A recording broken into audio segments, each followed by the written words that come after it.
কর্মচারীদের বেতন ভাতা বুঝিয়ে না দিয়ে প্রতিষ্ঠান বন্ধ করে দেওয়ার অভিযোগ উঠেছে নিউ ইয়র্ক সিটির এক বাংলাদেশি রেস্টুরেন্ট মালিকের বিরুদ্ধে।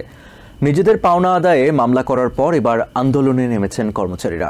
মঙ্গলবার এই কর্মসূচিতে যোগ দিয়ে সংহতি জানিয়েছেন বাংলাদেশি কাউন্সিলওম্যান শাহানা হানিফ। সকালে সিটির ব্রুকলিনের 7th অ্যাভিনিউয়ে ইন্ডিয়ান স্পাইস নামের রেস্টুরেন্টের সামনে মিছিল করেন তারা।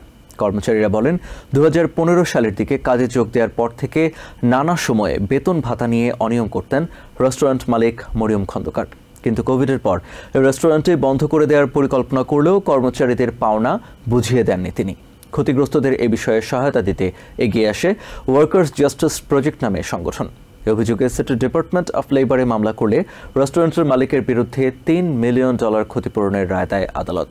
কাউন্সিলওম্যান শাহানা হানিফ অবিলম্বে ক্ষতিগ্রস্তদের জরিমানার অর্থ বুঝিয়ে দেওয়ার দাবি জানিয়েছেন। It is unfair, wage theft is pervasive, and immigrant workers particularly are facing these challenges because of language barriers and are disproportionately exploited by their employers. We need stronger enforcement, better worker protections, and more accessible reporting mechanisms, especially for immigrant workers who might fear retaliation or deportation.